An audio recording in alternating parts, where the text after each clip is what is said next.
Karena itulah ketika kita menunaikan salat, Allah menjanjikan bagi orang salat akan mendapatkan kebahagiaan, baik itu dunia terlebih kehidupan akhiratnya.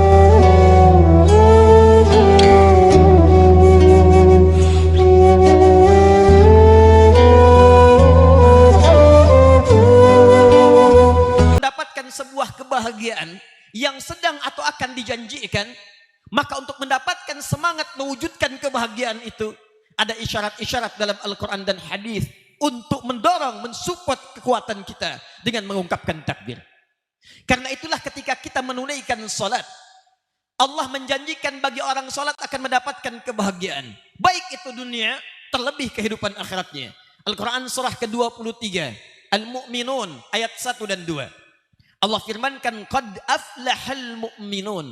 Qad dalam ilmu nahwi disebut dengan harfut tahqiq, huruf yang menjamin kepastian. Kata Allah qad aflahal mu'minun, orang beriman itu pasti bahagia. Orang beriman itu saya jamin bahagia. Kapan mereka bahagia? Perhatikan ayat keduanya. Alladzina hum fi salatihim khashi'un. Jika mereka mau mendekat kepadaku, jika mereka mau menyembahku sebagai pemilik kebahagiaan, dengan menunaikan salat, dan dalam salat itu mereka khusyuk.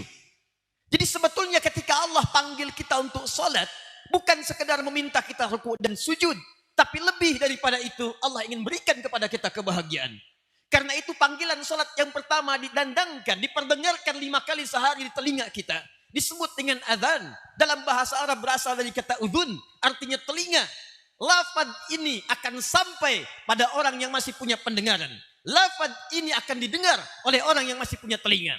Apa yang diperdengarkan oleh Allah? Allahu Akbar, Allahu Akbar, azan. Ketika masuk kalimat hayya 'alas shalah, ayo salat, ayo salat, ayo salat. Anda bertanya, ya Allah, kenapa kami mesti salat? Dijawab oleh muadzin, hayya 'alal falah. Hayya 'alal falah. Ayo bahagia. Hai Anda yang sukses di kantor, tapi belum bahagia di rumah tangga. Kata Allah, sujud, minta kepadaku, aku berikan.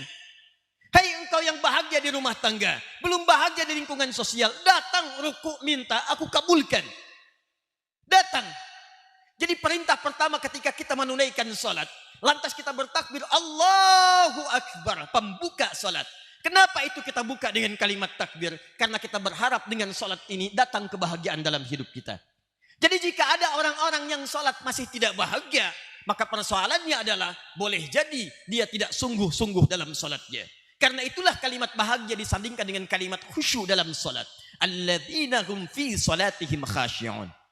Saudara, orang-orang yang berjihad fi sabilillah, baik dengan fisiknya, baik dengan ilmunya, maka dijamin oleh Allah Subhanahu wa taala, dia akan mendapatkan kebahagiaan kalau hidup di dunia dan kenikmatan saat kembali kepada Allah dalam keadaan syuhada.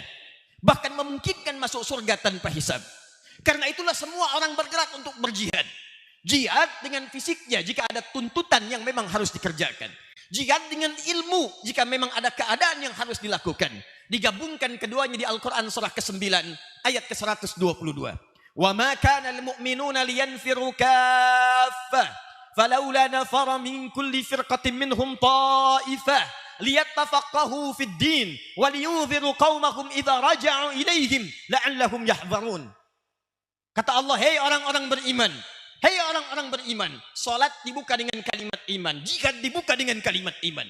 Tidak harus semua kalian berjihad masuk ke medan perang semuanya. Mesti ada di antara kalian yang belajar. Jadilah orang pintar, jadi orang yang berjuang dengan pena, jadi orang yang berjuang dengan akal. Bangun bangsamu, bangun umatmu. Ketika Allah sampaikan demikian, belajar sampai paham, belajar sampai mengerti. Hei muslim, jika kamu pergi ke kampus, entah kamu belajar di jurusan fisika, jurusan kimia, jurusan Al-Quran, jurusan hadis, jangan sekedar datang kata Al-Quran. Datang, duduk paling belakang, kadang-kadang tidak bertanya, belajar hanya untuk ujian. Itu bukan ciri khas orang beriman. Kata Allah, orang beriman itu datang, belajar, pahami, dan dengan pemahaman itu, pulang kalian ke tempat kalian. Pulang ke negara kalian, pulang ke bangsa kalian, pulang ke umat kalian. Amalkan ilmu kalian, supaya orang-orang yang tinggal di kampung-kampung itu bisa maju, bisa hebat, bisa membangun bangsa, negara, umat, dan kembali kepada Allah dalam kebanggaan. Itulah jihad.